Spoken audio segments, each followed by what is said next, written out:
जय श्री राम। कि चहु दिश चिताई पूछी मालीगन, अलगे लेन दल फूल मुदित मन। तेहि अवसर सीता तह आई, गिरिजा पूजन जननी पठाई। चारों ओर दृष्टि डालकर और मालियों से पूछकर भगवान राम प्रसन्न मन से पत्र पुष्प लेने लगे। उसी समय सीता जी वहाँ आईं। माता ने उन्हें गिरजा पार्वती जी की पूजा करने के लिए भेजा था। कि संग सखी सब सुभग सयानी, अगावहीं गीत मनोहर बानी। सर समीप गिरिजाग्रह सोहा, अबरनि न जाई देखी मनु मोहा। साथ में सब सुंदरी और सयानी सखियां हैं जो मनोहर वाणी से गीत गा रही हैं। सरोवर के पास गिरजा जी का मंदिर सुशोभित है, जिसका वर्णन नहीं किया जा सकता, देखकर मन मोहित हो जाता है। सखियों सहित सरोवर में स्नान करके सीता जी प्रसन्न मन से गिरजा जी के मंदिर में गईं।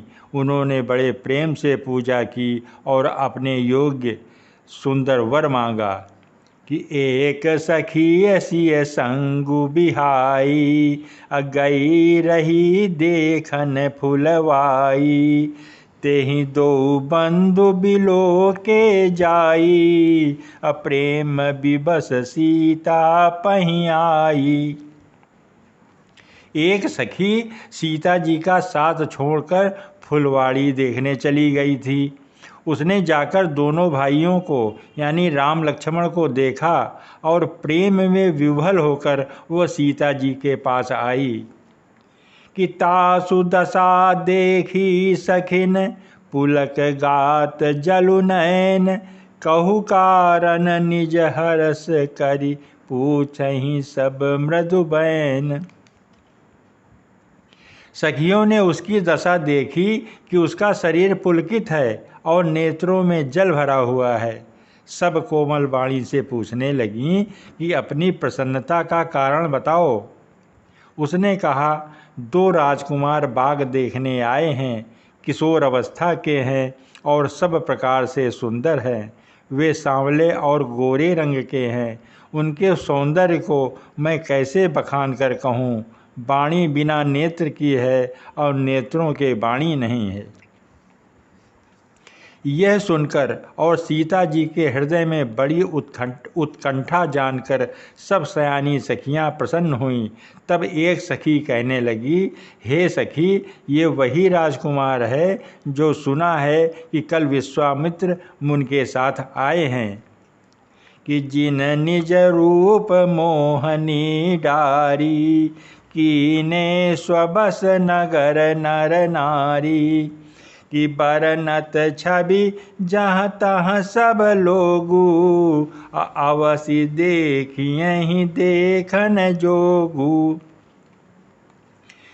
जिन्होंने अपने रूप की मोहिनी डालकर नगर के स्त्री पुरुषों को अपने वश में कर लिया है, जहाँ तहाँ सब लोग उन्हीं की छवि का वर्णन कर रहे हैं। अवश्य ही चलकर उन्हें देखना चाहिए, वे देखने के ही योग्य हैं। उसके वचन सीता जी को अत्यंत ही प्रिय लगे और दर्शन के लिए उनके नेत्र अकुला उठे। उसी प्यारी सखी को आगे करके सीता जी चलीं। पुरानी प्रीत को कोई लख नहीं पाता। कि सुमिर सिय नारद बचन, उपजी प्रीति पुनीत। चकित बिलोकति सकल दिशि, जनु शिशु मृगी सभीत। नारद जी के वचनों का स्मरण करके सीता जी के मन में पवित्र प्रीति उत्पन्न हुई। वे चकित होकर सब ओर इधर देख रही हैं, मानो डरी हुई मृगछौनी इधर उधर देख रही हो। कि कंकन किंकिनी नूपर धुनि सुनि, कहत लखन सन राम हृदय गुनि। मानहु मदन दुंदुभि दीनी, मनसा विश्व विजय कह कीनी। कंकण, हाथों के कड़े, करधनी और पायजेब के शब्द सुनकर श्री रामचंद्र जी हृदय में विचार कर लक्ष्मण जी से कहते हैं, यह ध्वनि ऐसी आ रही है मानो कामदेव ने विश्व को जीतने का संकल्प करके डंके पर चोट मारी है। कि अस कही फिर चितए तेहि ओरा, सिय मुख शशि भय नयन चकोरा। कि भय बिलोचन चारु अचंचल, मनहु सकुचि निमित जे दिगंचल।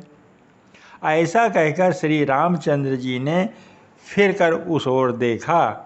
श्री सीता जी के मुख रूपी चंद्रमा को निहारने के लिए उनके नेत्र चकोर बन गए, सुंदर नेत्र स्थिर हो गए, टकटकी लग गई, मानो निम जनक जी के पूर्वज ने, जिनका सबकी पलकों में निवास माना गया है, लड़की दामाद के मिलन प्रसंग को देखना उचित नहीं, इस भाव से सकुचाकर पलकें छोड़ दी, पलकों में रहना छोड़ दिया, जिससे पलकों का गिरना ही रुक गया।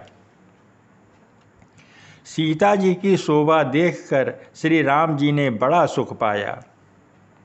हृदय में वे उसकी सराहना करते हैं, किंतु मुख से वचन नहीं निकलते।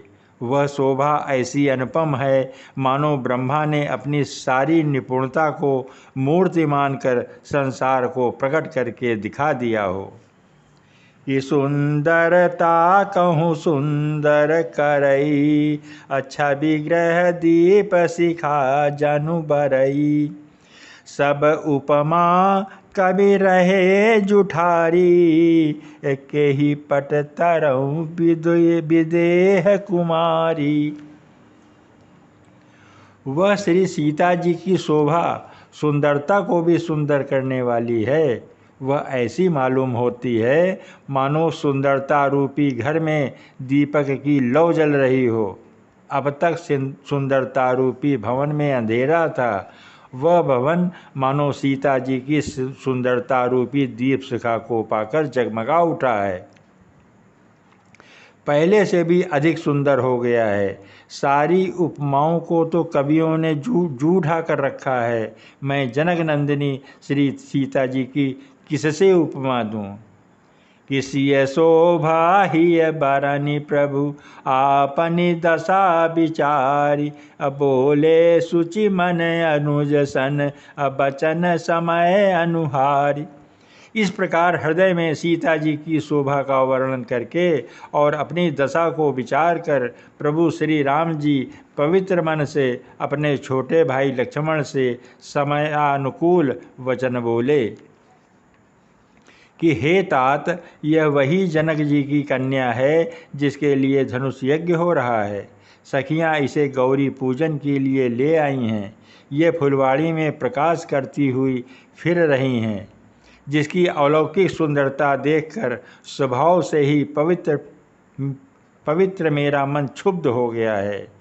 वह सब कारण अथवा उसका सब कारण तो विधाता जाने, किंतु हे भाई सुनो, मेरे मंगलदायक दाहिने अंग फड़क रहे हैं। कि रघुवंशी न कर सहज सुभाऊ, मनुकुपंत पगु धरई न काऊ। अमोहि अतिशय प्रतीत मन केरी, जेहि सपनेहु परि नारी न हेरी। रघुवंशियों का यह सहज जन्मगत स्वभाव है कि उनका मन कभी कुमार्ग पर पैर नहीं रखता। मुझे तो अपने मन का अत्यंत ही विश्वास है कि जिसने जागृत की कौन कहे, स्वप्न में भी पराई स्त्री पर दृष्टि नहीं डाली है। रण में शत्रु जिनकी पीठ नहीं देख पाते, अर्थात जो लड़ाई के मैदान से भागते नहीं, पराई स्त्रियां जिनके मन और दृष्टि को नहीं खींच पाती, और भिखारी जिनके यहाँ से नाही नहीं पाते हैं, यानी खाली हाथ नहीं लौटते हैं, ऐसे श्रेष्ठ पुरुष संसार थोड़े हैं। कि करत पत कही अनुजसन, मनसिय रूप लोभान, मुख सरोज मकरंद छवि, करई मधुपैव पान। यों श्री राम जी छोटे भाई से बातें कर रहे हैं, पर मन सीता जी के रूप में लुभाया हुआ है। उनके मुख रूपी कमल के छवि रूप मकरंद रस को भौरे की तरह पी रहा है। कि चितवती चकित चहूँ दिशि सीता, कह गए नृप किशोर मनु चिंता। कि जहाँ बिलोक मृग सावक नैनी, अजनु तहाँ बरिस कमल सित श्रेणी। सीता जी चकित होकर चारों ओर देख रही हैं। मन इस बात की चिंता कर रहा है कि राजकुमार दोनों कहाँ चले गए। बाल मृग नैनी सीता जी जहाँ दृष्टि डालती हैं, वहाँ मानो श्वेत कमलों की कतार बरस जाती है। तब सखियों ने लता की ओर से सुंदर श्याम और गौर कुमारों को दिखलाया। उनके रूप को देखकर नेत्र ललचा उठे। वे ऐसे प्रसन्न हुए मानो उन्होंने अपना खजाना पहचान लिया। श्री रघुनाथ जी की छवि देखकर नेत्र थकित निश्चल हो गए। पलकों ने भी गिरना छोड़ दिया। अधिक स्नेह के कारण शरीर विह्वल बेकाबू हो गया, मानो शरद ऋतु के चंद्रमा को चकोरी बेसुध हुई देख रही हो। कि लोचन मग राम ही उरयानी, अदीने पलक कपाट सयानी। कि जब सिय सखिन प्रेम बस जानी, कहीं न सकहीं कछु मन सकुचानी। नेत्रों के रास्ते श्री राम जी को हृदय में लाकर चतुर शिरोमणि जानकी जी ने पलकों के किवाड़ लगा दिए, अर्थात नेत्र मूंद कर उनका ध्यान करने लगीं। जब सखियों ने श्री सीता जी को प्रेम के वश जाना, तब वे मन में सकुचा गईं, कुछ कह नहीं सकती थीं। जय श्री राम, जय श्री राम।